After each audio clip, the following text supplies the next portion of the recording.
تعظیم کر رہا ہے، سجدہ عبادت کر رہا ہے، بس ہم اس کو کافر کہیں گے، مشرک کہیں گے؟ ایسا نہیں، آپ کو پہلے معلوم کرنا ہوگا۔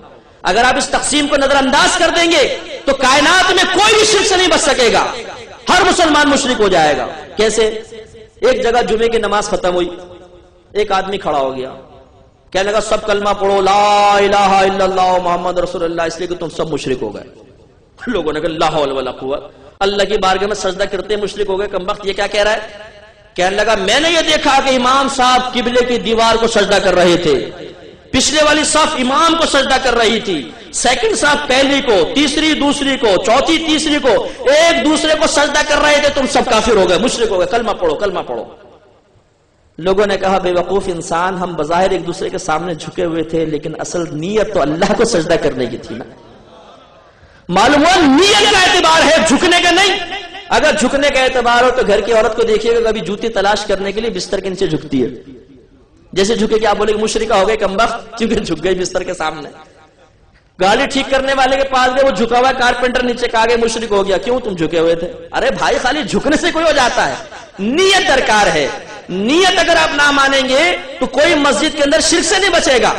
جب نیت ہی اصل ہوئی، اب میں آپ سے پوچھتا ہوں کہ جو شخص صاحب مدار کے سامنے بالفعل اگر جھکا بھی ہوا ہے تو اس کی نیت پر مطلع ہونے کے لیے آپ کے پاس کیا پیمانہ ہے؟ بتائیے۔ نبی کے لیے تو آپ کہیں کہ نبی کو دیوار کے پیچھے کا بھی علم نہیں ہے، اور خود آپ کسی شخص کو جھکا ہوا دیکھیں تو آپ یہ تصور کریں کہ ضرور اس کی نیت عبادت کی ہے۔ سبحان اللہ، نبی کے لیے تو دیوار کے پیچھے کا علم نہ مانا جائے، اور اپنے لیے ماشاءاللہ اتنی وسعت علمی کہ کسی کے قلب میں جھانک کر آپ نے دیکھ لیا کہ کس نیت سے سجدہ کر رہا ہے۔ انتہائی غلط چیز ہے، بالکل غلط۔ میں الحمدللہ جہاں جمعے کی نماز پڑھاتا ہوں میرے بیان اکثر اصلاحی ہوتے ہیں، تو میرے پیچھے بہت سارے لوگ نماز آ کے پڑھتے ہیں۔ اب میں نے ایک دفعہ یہ کہا کہ بھائی بالفرض اگر استمداد کا قائل مشرک ہے، نبی کریم کے لیے علم غیب کو ماننے والا مشرک ہے، میرے پاس کے دلائل ہیں قرآن سے حدیث سے، میں سنی سنائی بات کرتا ہی نہیں ہوں۔ میں نہیں کہتا ہوں جی میں نے سنا ہے اپنے بڑوں سے تو بیان کر رہا ہوں، ہاں میں نے بڑوں سے بھی سنا ہے، اور میرے بڑوں کے قول الحمدللہ اتھینٹک ہیں، اس لیے کہ میرا الحمدللہ یہ تجزیہ ہے، مشاہدہ ہے، تجربہ ہے، میرا وسعت مطالعہ ہے کہ انہوں نے قرآن و حدیث سے نتائج اخذ کر کے ہم تک پیش کیے۔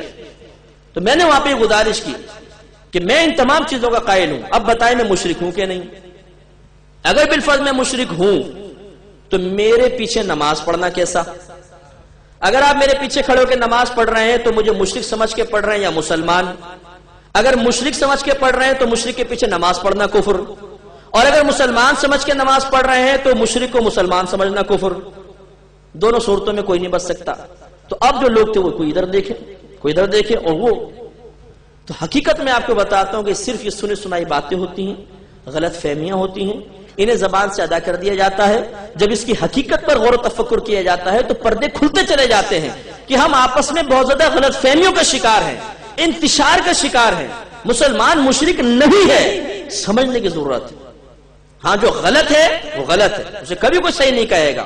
میں نہیں کہوں گا کہ مزار پہ ہونے والی ہر چیز صحیح ہے، عرسوں کے اندر ہونے والی ہر چیز صحیح ہے، ڈھول ڈھمکا، ناچنا گانا، عورتوں مردوں کا اختلاط، یہ گندی حرکات ہمارے بزرگان دین نے بالکل نہیں کی، ان کو منع فرمایا۔ اگر کوئی مزار پہ کر رہا ہے تو غلط کر رہا ہے۔ اسی طرح اگر کوئی امداد وغیرہ میں کسی بھی مسئلے میں خلاف شرع کام کرے گا اس کی بالکل حوصلہ افزائی نہیں ہوگی، لیکن جو قرآن و حدیث سے بات ثابت ہے، کوئی عمل قیودات شرعیہ کے مطابق ہے، اس کو غلط نہ کہیے۔ سوچے سمجھے بغیر اگر آپ کہیں گے تو خود بھی پھر آپ نہیں بچ سکیں گے۔ اب آخری بات بس اس میں عرض کر کے آگے چلتا ہوں، اسی میں ایک بدعت کا مسئلہ بھی ہے کہ جی میلاد منانا بدعت ہے، 11ویں منانا بدعت ہے، تیجا 40واں سب بدعت ہے۔ واٹ از بدعت؟ بدعت کہتے ہیں نئی چیز کو۔ اس کی تعریفیں آپ کو مختلف ملیں گی، لیکن میں وہ آپ کو تعریف بتا رہا ہوں جو واقعی یہ تعریف ایتھینٹک ہے اور ماننی چاہیے۔ نبی کریم صلی اللہ علیہ وسلم کے دور مبارکہ کے بعد دین میں یا دنیا میں جو بھی نیا کام پیدا ہوا اس کا نام بدعت ہوتا ہے، اور ہر بدعت بری نہیں ہوتی۔ اگر نبی کریم کے زمانے اقدس کے بعد کوئی کام نیا پیدا ہوا چاہے دین میں دنیا میں اور قرآن و حدیث کے خلاف ہے تو وہ بدعت سیئہ کہلائے گا، بری بدعت، اور یہ جہنم میں ہے۔ کلو بدعت ضلالہ، جو سرکار نے فرمایا کہ ہر بدعت گمراہی ہے، اس سے مراد یہ والی بدعتیں ہیں۔ اور اگر کوئی کام ایسا ہوا کہ اللہ کے نبی نے نہیں کیا لیکن وہ کام بعد میں پیدا ہوا اور دین کی تقویت کے لیے ہے، فائدے مند ہے، مسلمان اس سے اچھا سمجھ رہے ہیں، تو یہ ہے بدعت حسنہ، اس کو اچھی بدعت کہتے ہیں۔ اور اگر کوئی نیا کام پیدا ہوا، اس کا دین سے کوئی تعلق نہیں، دنیا کا کام ہے، دنیا کے فائدے کے لیے ہے، اگر وہ قرآن حدیث کے خلاف ہے تو وہ بھی بدعت سیئہ، اگر خلاف نہیں ہے تو اس کو بدعت مباحہ کہتے ہیں، نہ گناہ نہ ثواب۔ اب میں چند مثالیں دیتا ہوں۔ مثال کے طور پر مسجدوں پر مینار اور گنبد کس نے بنایا بتائیے؟ سب بناتے ہیں نا؟